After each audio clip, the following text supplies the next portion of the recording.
And now turning our attention to the news conference, it looks like it is starting, so we will listen in right now. We know that this fire has burned structures, possibly homes. We don't know for sure yet. More to come tomorrow as far as that assessment.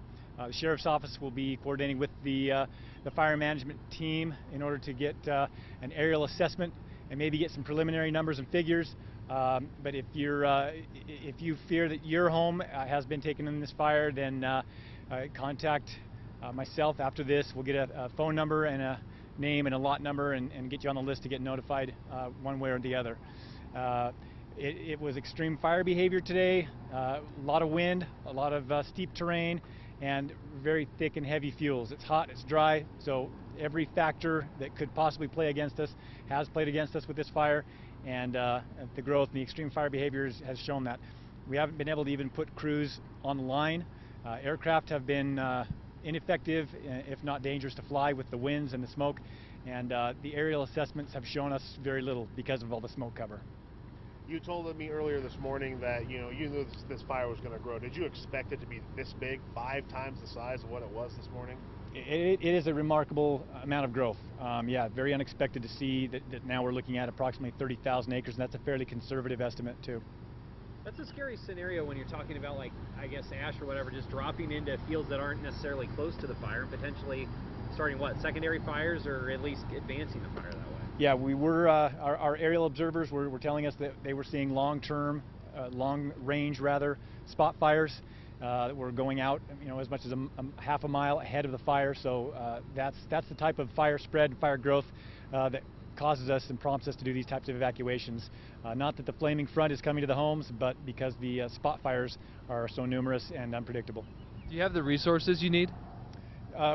We have the resources that we've requested. The resources we need, that's kind of a subjective question with a fire like this, where we're ordering crews, we're ordering aircraft, but our ability to plug them in is pretty limited with the fire behavior. What kind of resources do you have right now? I haven't seen an exact tally. From what I've seen, we probably have in the neighborhood of 7 crews. So that's about 140-ish people there, along with all of these support personnel, the helitack crew, the engines, and so forth. So it's somewhere near 150 people at this point.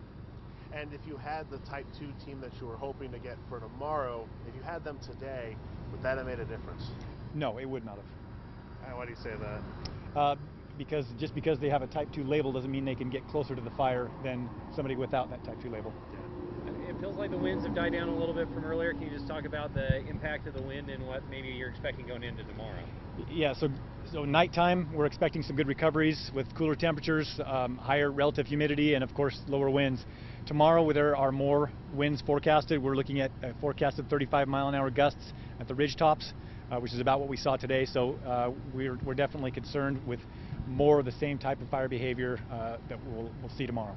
Can you tell us about evacuations? I mean, just give us a scope of how many people, how many homes. Yeah, about 300 homes totally evacuated. They're both here at the LDS Chapel in Fruitland, and then also Duchesne High School, where the Red Cross has set up shelters. What's the strategy for tomorrow? And again, that was an update on the Dollar Ridge fire, which has since spread to 30,000 acres.